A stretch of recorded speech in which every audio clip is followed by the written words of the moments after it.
Stand by for Bwana.org radio. In 3, 2, 1. Cue the announcer. You found Bwana.org radio, your one source for tech news and reviews. Now, almost live from sunny Florida, here's your host, Bwana McCall. Greetings, folks, and welcome to episode 253 of Bwana.org radio. And I thank everybody for listening today. If you've watched 251 and 252, you would know that we've come back from, 2-year hiatus. This is the third show that I've come back from. And I started 251, I believe, last Thursday, and then we did 252 this past Tuesday. And here it is, Thursday again, a whole week back with Bwana.org radio. And I came back at a very good time because there's been a ton of things happening. This time of the year is just a lot of things going on in general, but this is just ridiculous. Between my comeback, which was Apple's event, today we're going to talk about Microsoft's launch of Windows 8, and then next week we got Google's event coming up. So it's going to be a ton of tech news all over the place. But I'm not going to dwell on those stories alone. We're going to try to sprinkle some other stories in that we found from across the web. And I was just like jumping in my seat today because it's been a long time since I've seen a lot of new things come from really big tech companies. We've seen things from Apple, we've seen things from Google, but Microsoft has kind of been quiet for the most part. We've been hearing things about Windows Phone, but today they just unleashed the gates and everything was shown. I was just like, okay, here we go. Some stuff to scrutinize, some stuff to praise, some stuff to look forward to, some things to diss. You know how we do it here at Bwana.org radio. We try to cover all bases. We want to love and hate equally. We do more loving than we do hating, but sometimes it comes to that. Got a great show lined up. Episode 253 of Bwana.org radio. It's time for Bwana.org radio's tech news for this week.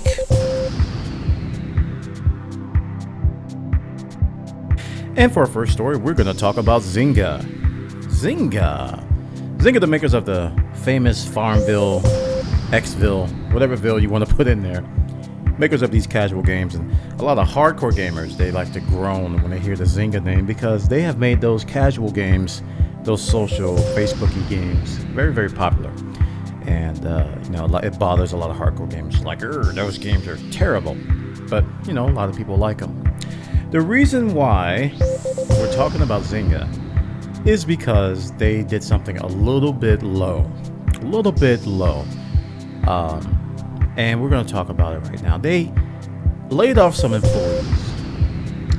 Now you're probably thinking, well, Bwana, that's not too bad. Yeah, we talked about the AMD layoffs last story, and even my employer, HP, has been laying off people.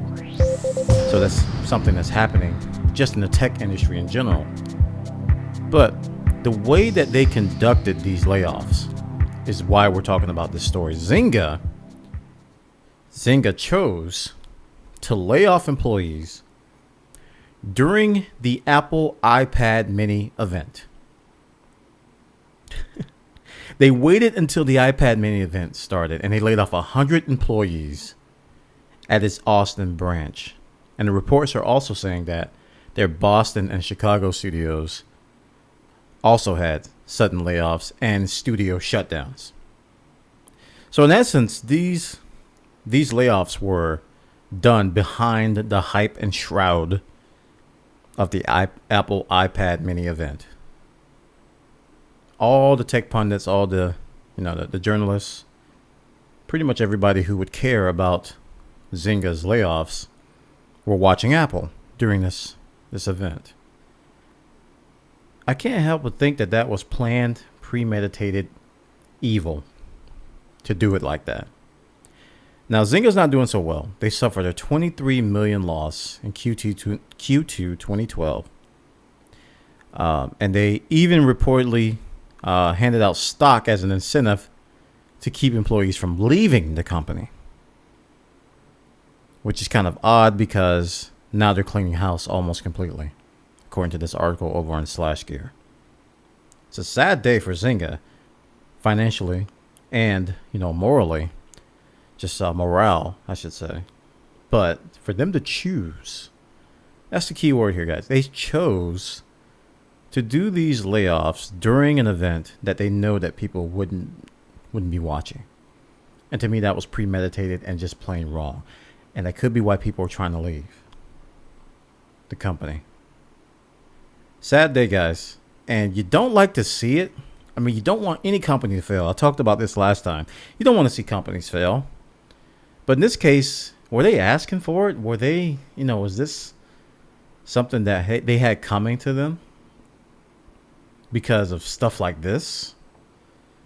It's hard to feel sorry for people in these situations, right? Because, well, who does that? Who waits until one of the biggest tech press events to lay off people in the company?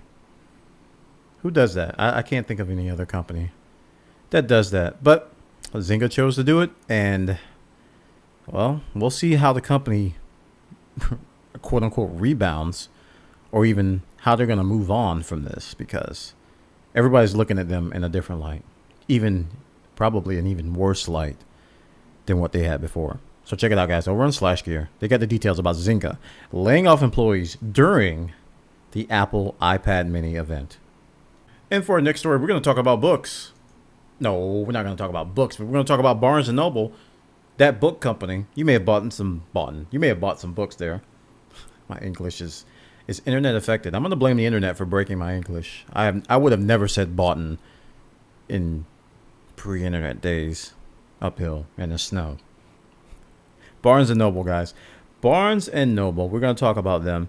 And they have suffered a security breach. Sad but true. A security breach at Barnes & Noble. Some hackers have obtained customer credit card information.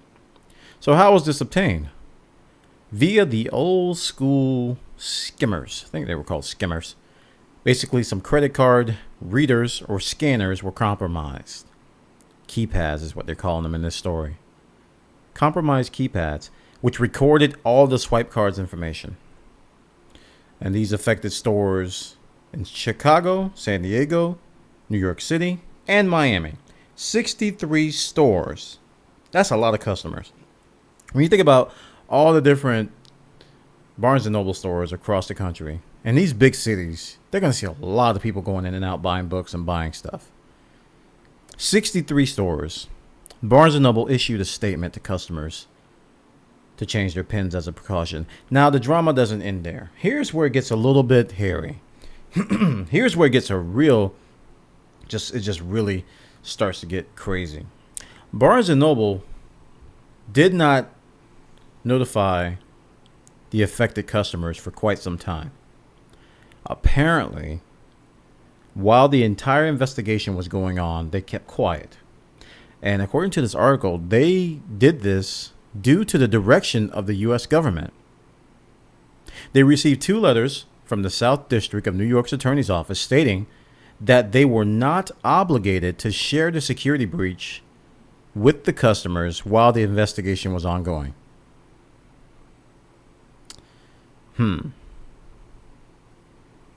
Pretty ish. You gotta wonder, if you're in that predicament, I mean, from a consumer perspective, that really stinks, right? That's terrible. Why shouldn't you tell us right away? I mean, we should have time to protect our information, right? But at the same time, if you're in that predicament with Barnes & Noble and the government tells you not to tell anybody, or the government tells you don't have to tell your customers, I think these letters probably told them not to. Just straight up told them don't. What would you do? I think Barnes & Noble's in a predicament. They're in a pickle. We used to call that pickle. In baseball, you get caught in between two of the defenders. Between first and second base. The ball gets hit to second base, and you're running to second base, and he catches the ball. You got to run back to first, and he throws it to the first baseman. The first baseman throws back. You're caught in a pickle. A pickle. So I think that's what Barnes & Noble was caught in. And I don't disagree with their decision, but I feel sorry for them because they were put in that situation. However, they do need to tighten up their security. How in the world do their keypads get compromised from this many stores? How? Just think about how many? And you got to think about what other stores may be affected by this. Is this an inside thing? Is this a coordinated attack by a hacker group? Because, right now, these days, hackers are all about the cash. They care less about, melting your screen and making your documents disappear and deleting your C drive. Back in the old days, that's what we had to worry about. Now hackers want your credit card numbers, they want your social, they want your identity, and they want your bank account. Feel bad for Barnes & Noble, but at the same time, I'm not upset at them. It's kind of hard to make a decision based on that. Do you stand for the customers or do you stand against the government? In this situation, I think they were out of gas either way. If they would approach the customers first without telling the government, they would have been in a lot of trouble. And if they did what they did now, which is what they did, they're still in a lot of trouble. So it's kind of a hard situation to do something that's going to make everybody happy. Very, very harsh conditions at Barnes & Noble. So be careful, guys. Protect your identity. If you're going to swipe a card somewhere, I do this all the time at gas stations and anywhere my card is going to get scanned or swiped. I take a hard look at the device. Now, if it looks like it's got some kind of a blue or a different color type of swiping surface on top of one that's already there, I don't use it. A lot of skimmers used to look like that. They put a scanner on top of the existing one. Or if it looks tampered with, or if it looks half broken, or it looks like it's been scratched up or something, I don't touch it. I just go inside, and if I'm at a gas station, I'll pay inside, or I'll pull out some cash from another ATM somewhere else and pay with cash. So be careful, be mindful, be vigilant. Look at those swipers because stuff like this happens all the time. Barnes & Noble, guys, check it out over on /gear. They got the details about this hacker breach where they gain customers' credit card information. For our next story, we're going to talk about Twitter again. Twitter, and we talked about this on the last show a little bit. You guys remember the story about the API and how companies are really upset with Twitter's new policy. And, we talked about the Tweetbot. I think it was Tweetbot, $19.99 for that particular application because of what Twitter is doing. Today we're going to talk about another application called News.me. News.me, this is a curator, an application that pulls in information from your social networks. It could be Facebook, Twitter, and other places, RSS feeds, what have you. Now, News.me announced today, or announced at the time of this article, October 24th, that they're closing their iOS App Store doors. Basically, doing this in light of what Twitter's doing. They say it's a direct result of Twitter's increasingly stringent third-party guidelines in competition with developers in the curation space. Here's the quote. They said, "Here's what it comes down to. We don't want to invest time and energy into an application that competes with the platform on which it relies." And that is a very, very accurate statement. Twitter is essentially in competition with a development platform, on which they make money from third-party developers. Third-party developers have increased the word about Twitter, have gotten people to use Twitter. People use a lot of Twitter because of third-party developers, yet and still Twitter is competing with people who use this. Twitter themselves, they have their own apps. They're like, okay, we're going to fashion this to where our app stands out more than our competitors, which are people who are trying to promote Twitter, which makes no sense. You're essentially shooting the people who are helping you. And I can't help but think that this is something that's going to hurt Twitter in the long run. And I talked about this last show, and I mentioned it a while ago, even before I left Bwana.org radio. I talked about how Twitter is just, they're really sabotaging themselves with a lot of their practices. And it's getting worse. It's getting worse and worse. So here's another one. They're pulling themselves from Twitter. They're not going to do anything else with them. I don't know where they're going to go from here. The article may state it, but I don't remember reading anything about that. I don't think they know where they're going to go next. But no more iOS downloads. They're not going to attempt to compete with Twitter in this curation space because the third-party requirements of Twitter are kind of ridiculous. So who else is going to close down? Are we going to see somebody next week that's going to shut their doors? Is News.me going to move to App.net? Or are they going to move to another short messaging, social network? There aren't many out there left. I mean, there was a bunch when Twitter was in its heyday coming up. But they're slowly drying up. Which is why developers are jumping on board platforms such as App.net. Because of what Twitter is doing. Twitter is basically slapping them in the face. Saying thanks for all the publicity and all the users. Now we're just going to take our platform back and you're not going to be able to do anything anymore. Sorry. So that's the way it's going, guys. Not looking good for Twitter. They're not making themselves look very good. And the more and more I read about this, the more and more I'm less reluctant to use the service. Because, after using app.net for a while, I go over to Twitter and I immediately notice the difference. Not just in the amount of people and the content, because Twitter is just huge now. It's ridiculous. It's not even talk about the size of it. But I see sponsored tweets all over the freaking place. Stuff I don't want to see. Now, the beauty of why I like Twitter, when I first jumped on Twitter, I said I can follow anybody I want. If someone's making too much noise or somebody's saying something stupid, I can unfollow them and be done with it. Basically, I had control over what I saw. Not anymore. My timeline's being littered with tweets that I literally don't want to see. I just don't. It's not stuff that I don't care to see. It's stuff that I don't want to see. And that makes for an unpleasurable experience. So when I go to app.net, it's a very clean timeline. I'm seeing exactly what I asked for. And I'm like, okay, that's why I joined these services. Because people are posting stuff that I'm interested in. And I'm not being littered with ads. I would rather pay money up front to not be littered with advertising that I don't want to see. Check it out, guys. This is over on gigaom.com. News.me says goodbye. And they place the blame on Twitter because of their crazy third-party requirements. You're listening to Bwana.org Radio, a potpourri of tech news and reviews. Your smartphone is covered in poop. I wish I was joking. According to this article on Read Write Web, your smartphone is covered in poop. Oh, that's just disgusting. Well, according to this study, people are just as likely to get sick from their phones as from the handles of the bathroom. This was a study of 390 phones in Britain. Actually, that's another study. A 2011 study of 390 phones in Britain revealed that 1 in 6 phones had fecal matter on them.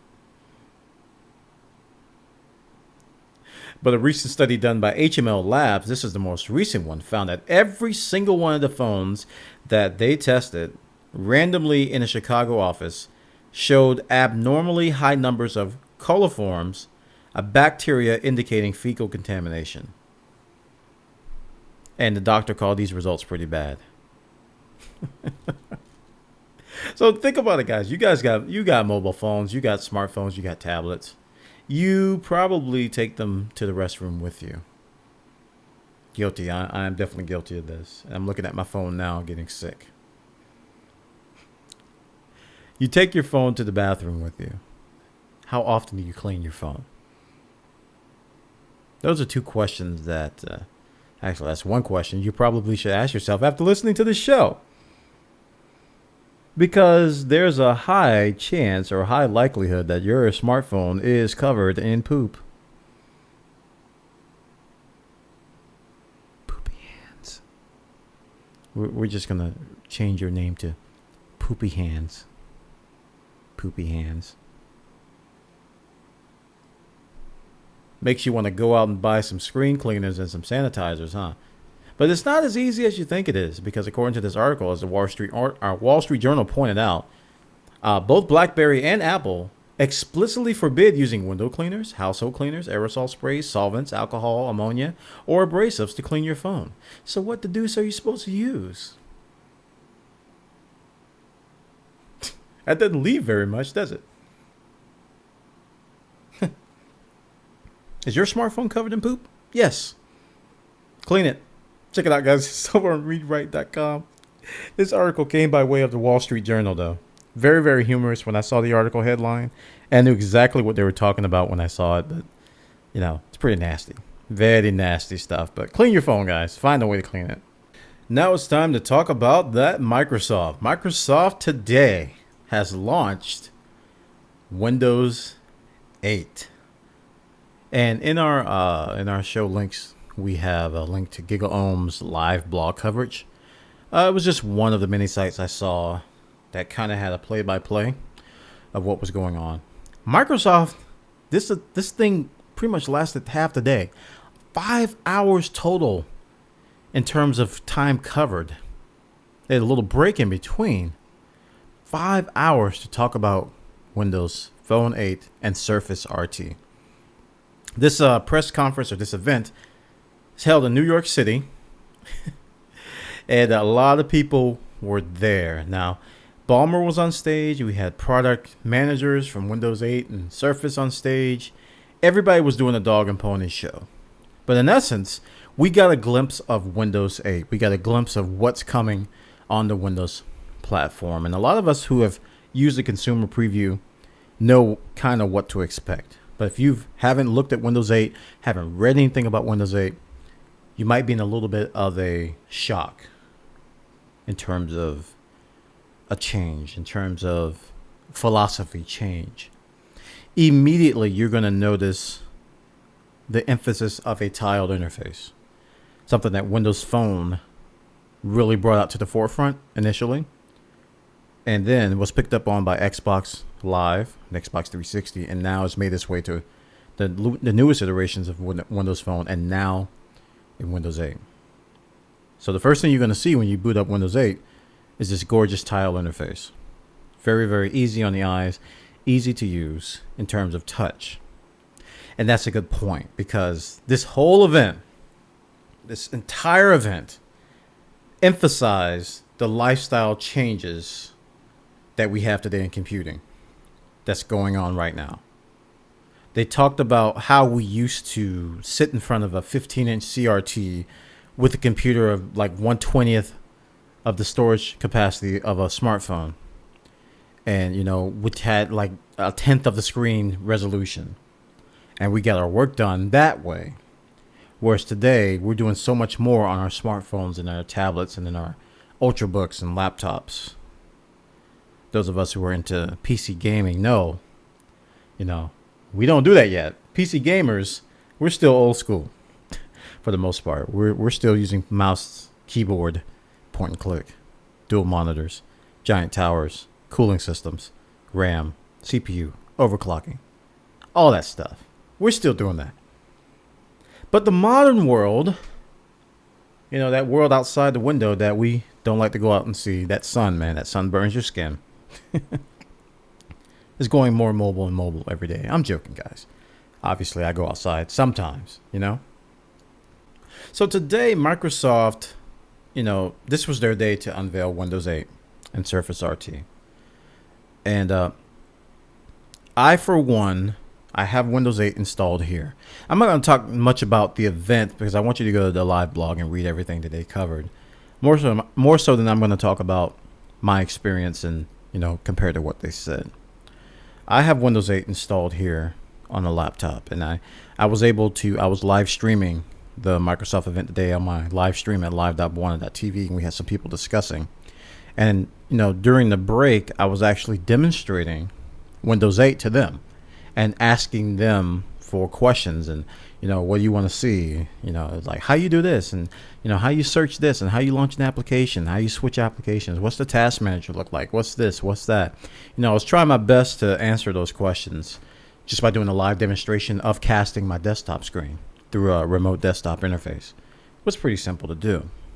And I think some people were a little bit pleasantly surprised as to how seamless it was and how things fit together and how much sense a lot of the things made. And they made a statement. And I hope I can find the quote here on this page, but they talked about testers, and I'm big into testing. There we go. I found it. I had to search, but I found it. Windows 8 was tested in the public for over 1.24 billion hours. So this is by far the most publicly tested version of Windows to date. By far. 1.24 billion hours. This is public testing. This is not internal testing, guys. This is public. This is getting the software out into the public's hands and getting feedback from the public. 1.24 billion hours. So if you come across something in Windows 8 that doesn't make sense or is unintuitive, you can't really say they didn't test it, because somebody tested it and nobody, I guess it wasn't escalated high enough, or not enough people raised it to where it was changed. It probably was tested. So there might be a little bit of a usability type of thing, because usability is kind of hard to test because it varies from person to person. So they went on to talk about all the different things, and in my personal experience with Windows, the first hurdle you're going to have Windows 8 is Metro. And this is, you're going to read a lot of reviews. I guarantee it. After Windows comes out, even now, you can go out and read reviews. People are going to say negative things about Metro and how it does not fit on a PC. The first thing they're going to say is it doesn't fit on the PC. It's touch.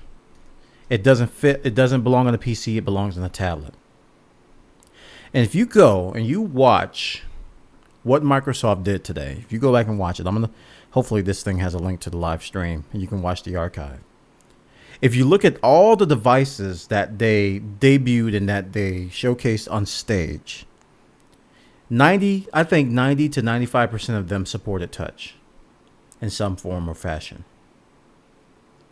And if you know Microsoft, you know that they always tout the newest Windows with the latest hardware. They're very good on backwards compatibility, but when it comes to features and functions and cool things and things like that, it's going to be with the newest hardware, the newest stuff. And the newest stuff today are all-in-ones, like the HP's Touch Smart, and they show the Dell XPS here, a giant screen that's all touch, with a keyboard obviously, but all touch. You got your Ultrabooks, your ultra portable mobiles with like insane battery life that some can flip around and serve as a tablet as well as a laptop. You got the other ultra portables that can detach the screen and act as a tablet and to connect as a keyboard with USB ports and such. The HP Elite Pad is one. Plug. And you see these desktops, you see these tablets that are running Windows 8, as well as Surface RT, as well as, they're showing phones with Windows Phone. So the touch idea, the touch statement makes sense from a legacy standpoint. But when you're building Windows, and what Microsoft is thinking, I guarantee this, when you're building the next generation of Windows, you got to think about the next generation of hardware. And we're going to touch, whether you like it or not. Now, you may not be comfortable with touch. You may think touch is stupid. You may think it's not intuitive. You may think it's dumb, and you don't have to use touch. I'm pretty sure you can survive in the computing realm for the next 20 years without touching any touchscreen device. It's going to be possible. But it's not all about you. If you look at the markets, if you look at what people are buying, if you look at what businesses are developing, it's touch interfaces.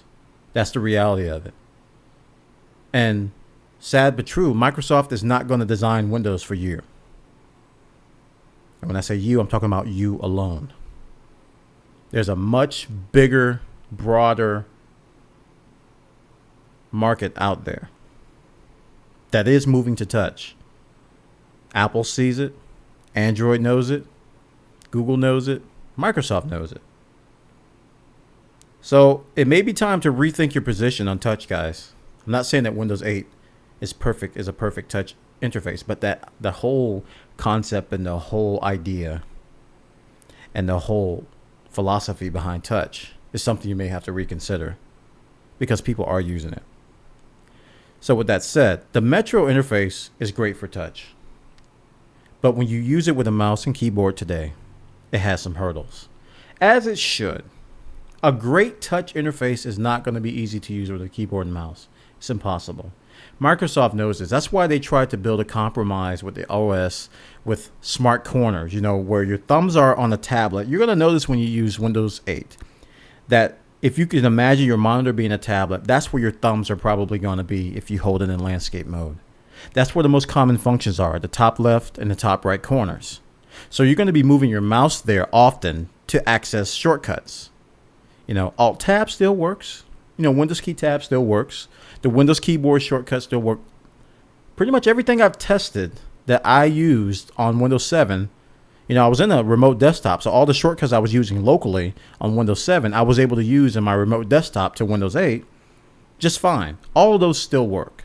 They're not going away. You can get to your desktop in 2 clicks, barely 2 clicks, and you don't have to look at Metro hardly anymore.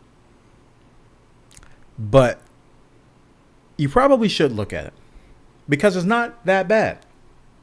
It actually works. And I talked about this on a previous show, and I'm going to talk about it again now. Today is not just about Windows. Today is just not just about Windows 8. Today is just not just about Surface RT. Microsoft is launching an ecosystem, a complete ecosystem. And they touted that their ecosystem is going to launch with more apps than any other ecosystem out there on their first day. That says a lot. Apple came out with the iTunes App Store. They didn't have a lot of apps day one. Android, Google Play, and their stores, when they first launched it, they didn't have a lot of apps. Still don't have that many apps compared to what Windows is going to bring. Because when you think about it, and Microsoft even said it, they've been number one in diversity in number of applications since we can remember. Most of you weren't even born in the time that they weren't top dog. We can hate on Microsoft all day and night, but it's the truth. They were top dog. So with this ecosystem, tightly integrated with music, tightly integrated with applications, with all of your devices, that's their ecosystem. And, it's very Apple-like.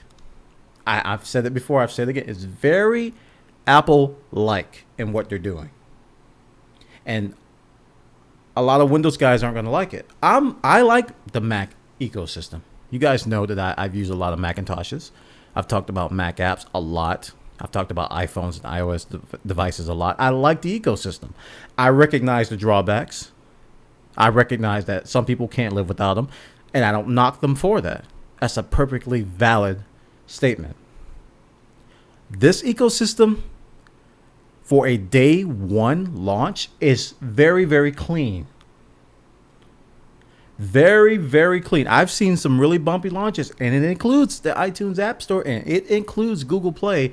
Very bumpy. This looks very clean because not only are they considering the mobile and the computing, this is where the other people aren't hitting.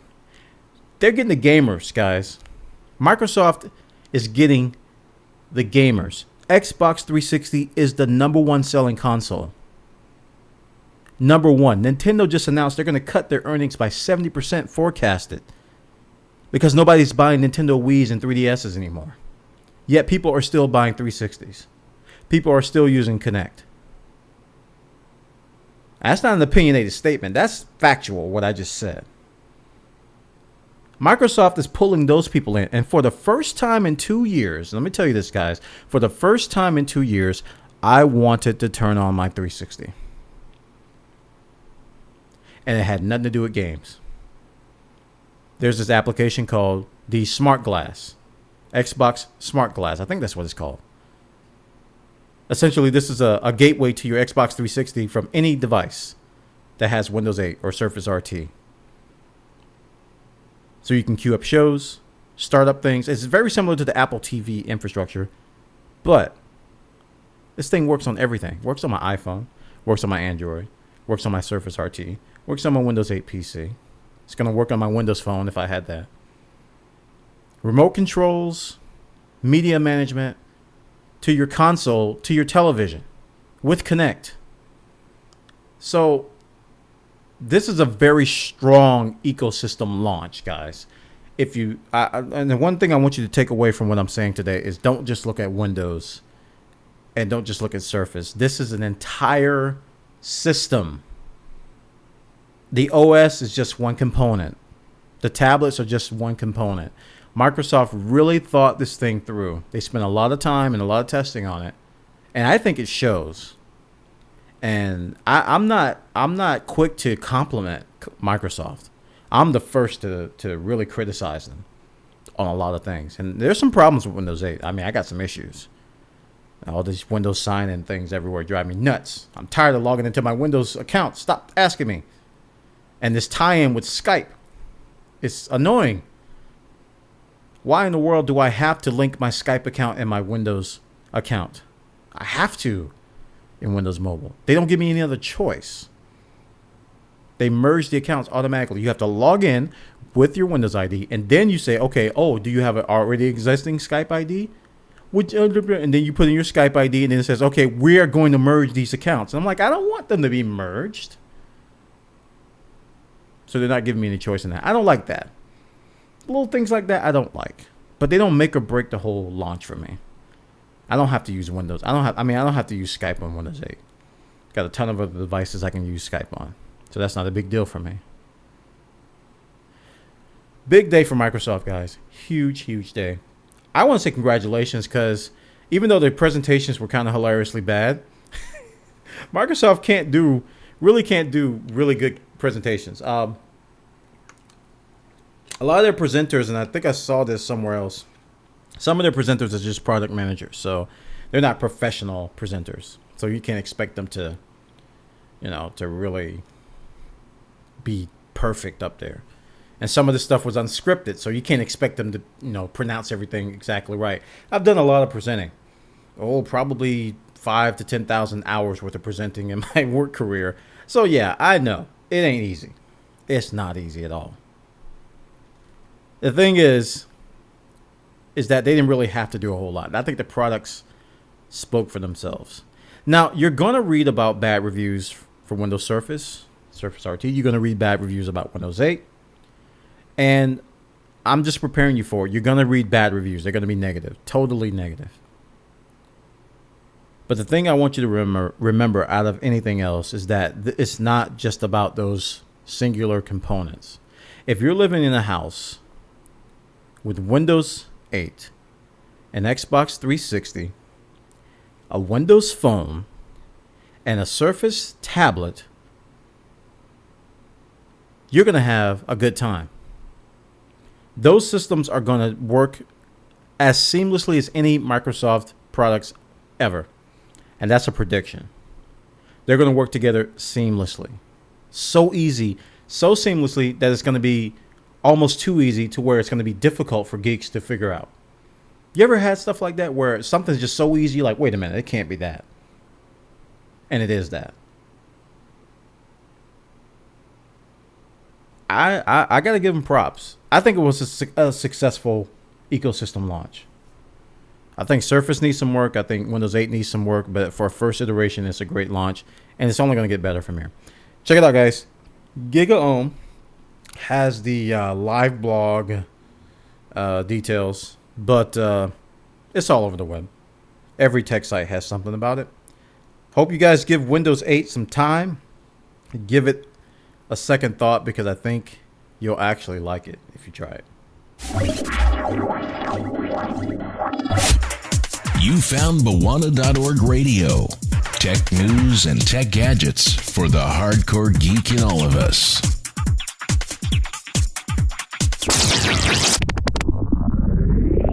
And for our next story, we're going to talk about that idea of upgrading. Now, the Windows 8 OS, I didn't talk about the price. It's going to be a $39 upgrade. Very cheap if you're upgrading from Windows 7.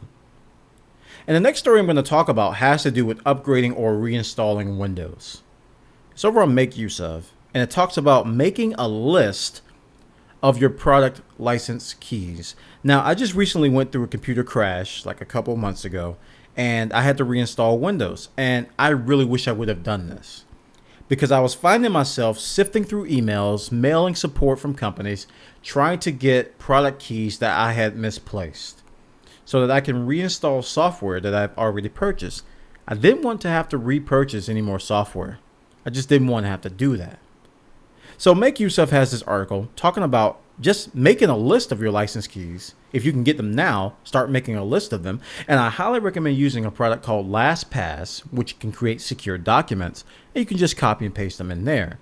Or they have some suggestions on their site.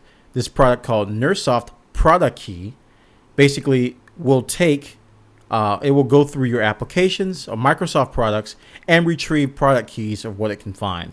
Now, they admit that these products aren't going to find everything, and you're probably going to have to use a combination of many of them to get all of the keys. There's another one called SIW, which will try to get the product keys for you as well. There's the magical Jelly Bean Key Finder, which is another application which can do it. So if you've used any of these and you want to recommend them, you go ahead and post a comment, let people know which one you've used. Personally, I just like making my own list, taking the keys from the books that I have and from the keys that were emailed to me, because I don't hardly delete emails anymore.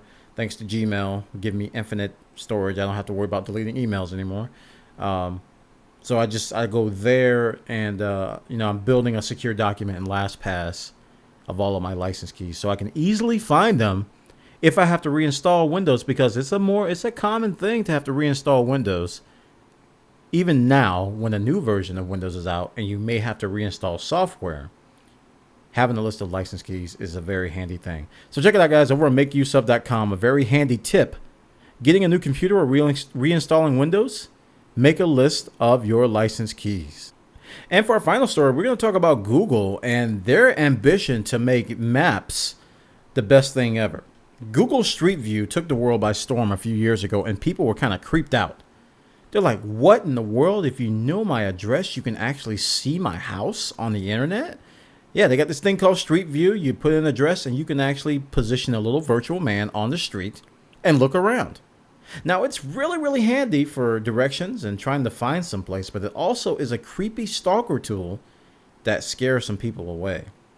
But now Google is taking it a step further, and they're going to map out these locations that would normally not be mapped out. Number one, the Grand Canyon. They basically equipped this guy with this backpack with a giant camera, and he's going to hike around the Grand Canyon, and it's going to be continually taking pictures. It's called the Trekker. It's controlled via an Android smartphone, of course, but it's generally autonomous, snapping shots as the wearer wanders around. Huh. Pretty cool that we'll be able to look around the Grand Canyon without leaving the comforts of our home.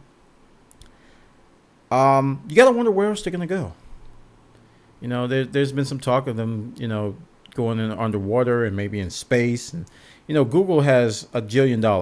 That's the number. They got $1 billion. So who knows what they're going to do with all this money. And you can look at these pictures. These hikers are just walking around with a giant camera on their back.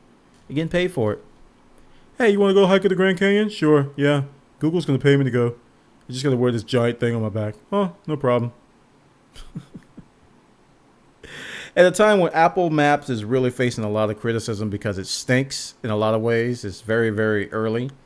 Every map system I've ever used in this early iteration was bad. I'm sorry. It was bad. It was just terrible. I mean, even Google Maps got things wrong a lot. So when I hear Apple Maps is bad, it doesn't surprise me. Even my GPS system today in my truck. It has me. According to it, I'm driving in the wilderness somewhere. Because the maps are outdated.